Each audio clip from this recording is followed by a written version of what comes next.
Grundelemente der Esoterik von Rudolf Steiner. 10. Vortrag, gehalten in Berlin am 5. Oktober 1905.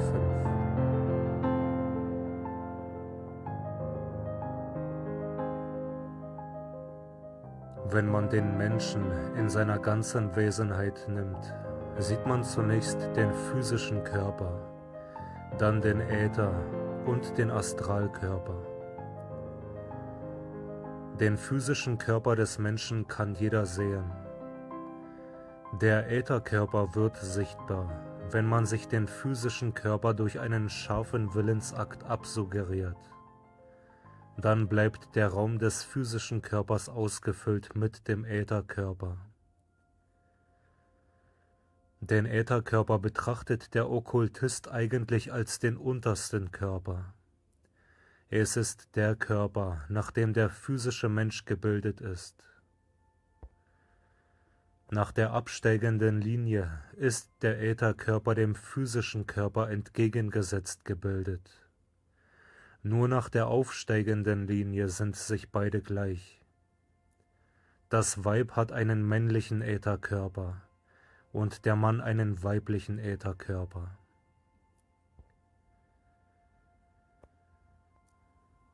Um den Ätherkörper herum tritt der Astralkörper auf. Der Astralkörper ist die äußere Form für alle seelischen Inhalte, für Leidenschaften, Affekte, Triebe, Begierden, Lust- und Unlustgefühle, Enthusiasmus und so weiter. Er manifestiert sich in den mannigfaltigsten Formen. Ringsherum zeigen sich Wolkenbildungen. Er erstrahlt in den verschiedensten Farben. Manchmal hängen einzelne Gebilde wie Fetzen daran. Die Formen und Farben sind verschieden und wechseln. Grün zeigt Sympathie und Mitleid mit den Mitmenschen an. Die unteren Schichten der Bevölkerung zeigen viel Rot im Astralkörper. Braunrot, Ziegelrot, Blutrot. Besonders bei Droschkenkutschern ist eine solche rote, auf die niederen Leidenschaften hinweisende Farbe häufig zu beobachten. Das ganze Gewoge des Astralkörpers nun ist bei jedem Menschen eingeschlossen in eine eiförmige Umhüllung. Diese hat eine blaue Grundfärbung und zeigt im Wesentlichen in der Mitte des Gehirns eine dunkelviolette Stelle. Diese eiförmige Umhüllung nennt Helena Petrowna Blavatsky das aurische Ei. Bei kleinen Kindern ist das aurische Ei vorherrschend. Bei ihnen treten darin viele helle, lichte Farbenwolken auf. In den unteren Partien haben aber auch kleine Kinder oft dunkle Wolken, die auf Niedriges deuten. Das ist das vererbte Karma, das sie mit ihren Voreltern gemeinsam haben. Das sind die Sünden der Väter. Bis zur 7. Generation vererben sich diese Sünden der Väter. Die Eigenschaften der Menschen können zusammenhängen bis zum 7. Urgroßvater. Nach der 7. Generation löscht sich die Vererbung aus. Man rechnet 3 Generationen während eines Jahrhunderts. Der Mensch von heute zeigt also immer noch etwas Gutes oder Schlechtes von den guten oder schlechten Eigenschaften der Vorfahren des 17. Jahrhunderts. So kann man durch 200 Jahre oder noch etwas mehr einen Blick werfen auf die Voreltern. Um zu sehen, wie das aurische Ei sich gebildet hat, müssen wir die Entwicklung eines Weltenkörpers betrachten. Den Zustand der Erde, der unserer Betrachtung am nächsten liegt, nennen wir den physischen Zustand. Man nennt in der theosophischen Literatur einen Formzustand einen Globus und spricht daher vom physischen Globus. Als physischer Globus ist die Erde der 4. Globus in einer Entwicklung von 7 Zuständen. Es gingen dem physischen Globus 3 andere Zustände voran und 3 weitere folgen noch.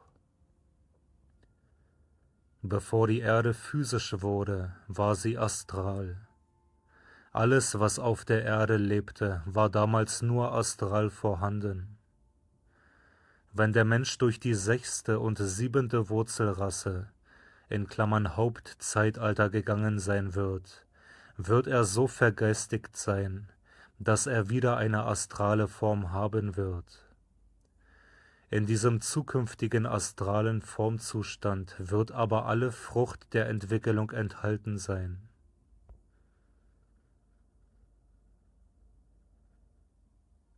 Sieben Formzustände bilden zusammen eine Runde. Die Erde macht jetzt ihre 4. Runde durch, und diese ist die mineralische.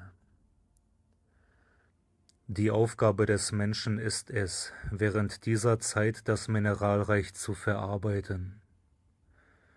Es ist schon Arbeit am Mineralreich, wenn der Mensch einen Feuerstein nimmt und einen Keil zurechthämmert, mit dem er andere Dinge bearbeitet.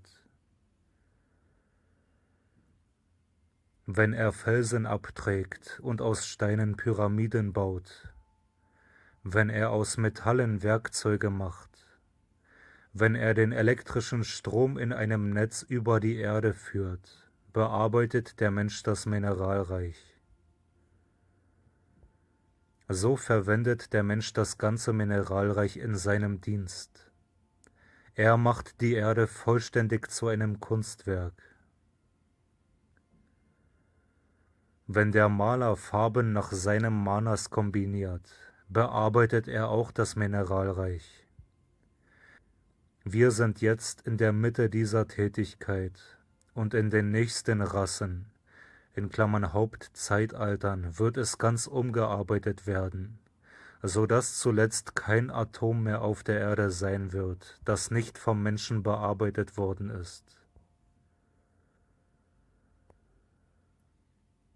Früher haben sich diese Atome immer mehr verfestigt, jetzt aber treten sie wieder immer mehr auseinander.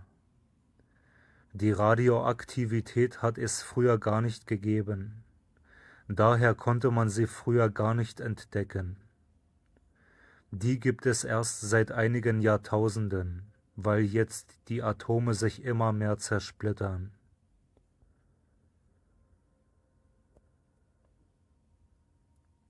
Wenn die 4. Runde zu Ende sein wird, wird das ganze Mineralreich durch die Hand des Menschen gegangen sein. Wenn er das Mineralreich ganz durchgearbeitet hat, muss, damit die Frucht dieser Arbeit erscheinen kann, die Erde übergehen in einen astralen Zustand. Darin können sich die Formen entfalten. Danach geht die Erde über in einen mentalen Globus und dann in den höheren mentalen Zustand, den arupischen. Dann verschwindet die Erde überhaupt aus diesen Zuständen in einem kleineren Pralaya. Sie geht dann wieder in einen neuen arupischen Zustand der nächsten, der 5. Runde über, dann in einen rupamentalen, dann in einen astralen Zustand. Danach erscheint sie wieder physisch. Alles, was der Mensch in der 4. Runde in das Mineralreich hineingearbeitet hat, erscheint dann wieder und wächst in der 5. Runde als Pflanzenreich auf. Zum Beispiel der Kölner Dom wächst in der nächsten Runde als Pflanze auf.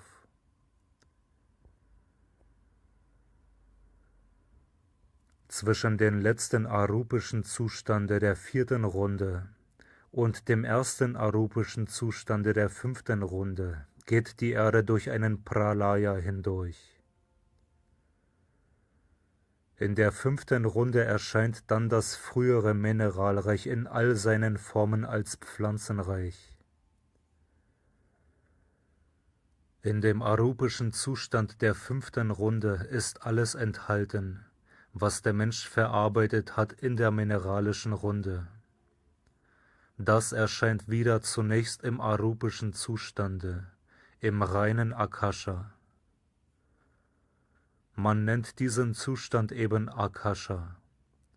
Zuerst befindet sich am Anfang jeder neuen Runde alles im Akasha. Später sind nur Abdrücke im Akasha. So haben wir also in diesen Abdrücken im Akasha die ganze Erde mit all ihren Wesen. Beim Übergang von der 3. zur 4. Runde erscheinen auch alle Wesen, die in der 3. Runde entstanden waren, am Anfange der 4. Runde im Akasha wieder.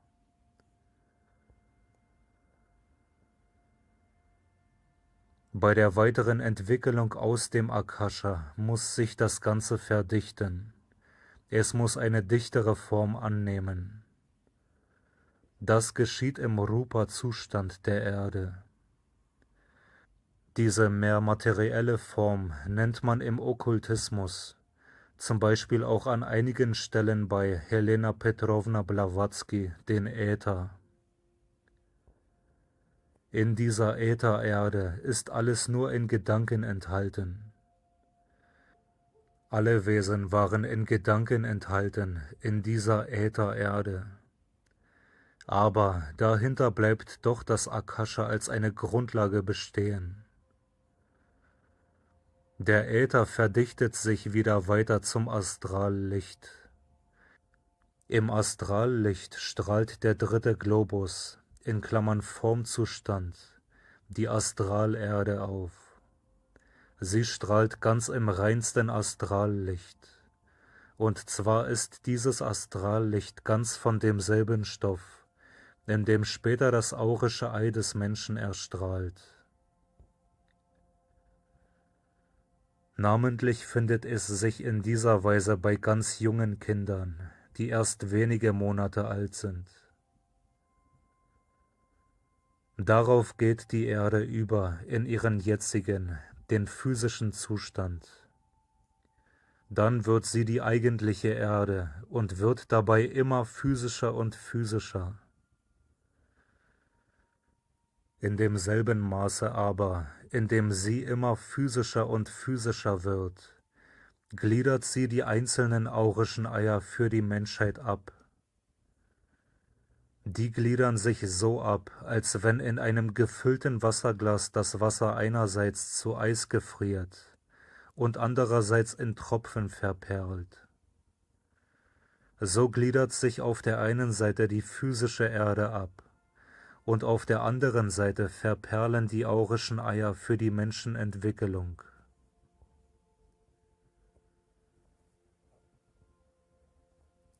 Zunächst tritt das aurische Ei als undifferenziert auf. Es ist aber in Wahrheit nicht undifferenziert. Es verhält sich damit ähnlich wie mit Folgendem. Haben wir eine Kochsalzlösung, so ist das eine gleichmäßige gräuliche Masse. Lassen wir sie stehen, so gliedern sich die schönen Kochsalzwürfel heraus. Im aurischen Ei sind die Kräfte veranlagt gewesen, die der Ätherleib, der Linga Sharira, herausarbeitet. Aus dem, was feste Erde geworden ist, kommt dann später auch das heraus, was schon früher auf dem Monde eine Entwicklung durchgemacht hatte. Das hat die Anlage zu den niederen Reichen bis zu den ersten Wirbeltieren, bis zur Schlange. Was an Tieren darauf folgt bei den Wirbeltieren, das war auf dem Monde noch nicht da, das kam erst auf der Erde hinzu. Die wirbellosen Tiere kamen also aus der Erde heraus, als sie sich zur physischen Erde verdichtete, auch die Pflanzen und das Steinreich. Zu der Zeit, als sich das alles herausgegliedert hatte, waren die Menschen in die lemurische Zeit gekommen. Der immer dichter werdende Mensch entwickelte sich von der ersten, der polarischen Rasse hinüber zur zweiten, der Rasse der Hyperboreer. Darauf folgte die lemurische Zeit. Da setzt die Entwicklung der Wirbeltiere ein, die sich erst von da an entwickelt haben.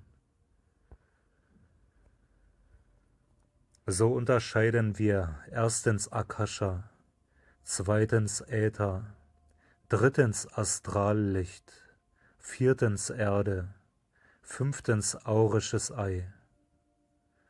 Das nennt man einen Wirbel. Bis zur Erde, dem vierten Formzustand, wurde die Erde immer dichter. Um den Preis, dass sie sich so immer verdichtete, individualisierte sich das Astrallicht, nachdem das Feste sich herausgeschoben hatte. Die aurischen Eier der Menschen sind das individualisierte Astrallicht.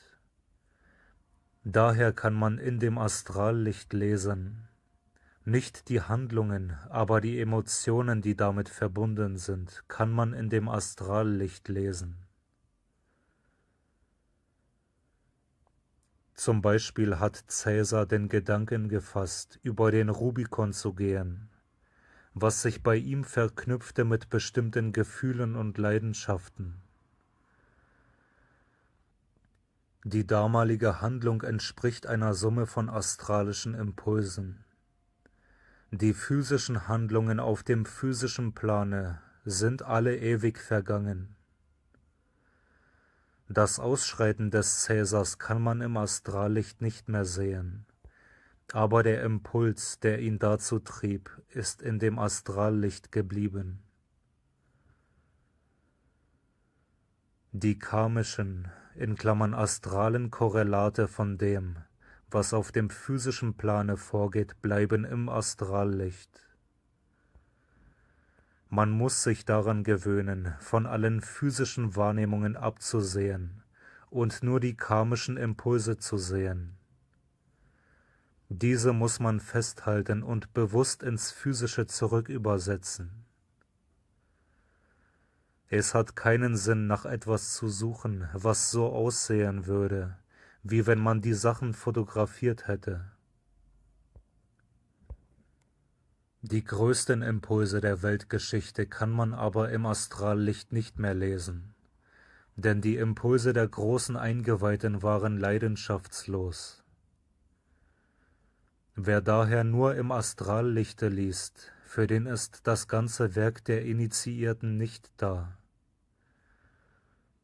Zum Beispiel der Inhalt des Buches Les Grands Initiés von Edouard Chure hätte im Astrallicht nicht gefunden werden können. Solche Eindrücke sind nur im Äther aufgeschrieben. Was von dem, was die großen Eingeweihten getan haben, im Astrallicht lesen kann, beruht auf einer Täuschung, weil man nur die Folge des Auftretens der großen Eingeweihten lesen kann aus den Impulsen ihrer Schüler. Schüler und ganze Völker haben lebhaft und leidenschaftlich empfunden bei den Handlungen der großen Initiierten, und dies ist im Astrallicht geblieben. Es ist aber so schwer, die innersten Motive der großen Eingeweihten zu studieren, weil sie nur im Äther vorhanden sind.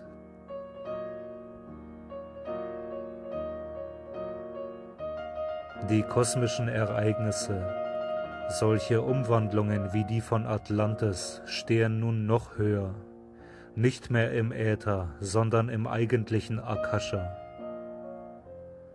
Das ist die Akasha-Chronik. Diese hängt aber in gewisser Weise trotzdem mit den untersten Angelegenheiten der Menschen zusammen. Denn der Mensch steht in Verbindung mit den großen Ereignissen des Kosmos. Jeder einzelne Mensch ist mit allgemeinen Strichen in der Akasha-Chronik zu finden. Was dort ist, setzt sich fort und fungiert hinein in den Äther und in das Astrallicht. Der einzelne Mensch wird immer klarer erkennbar, je mehr man ihn in den niedrigeren Gebieten sucht. Und man muss alle diese Gebiete studieren, um den eigentlichen Mechanismus des Karma zu verstehen.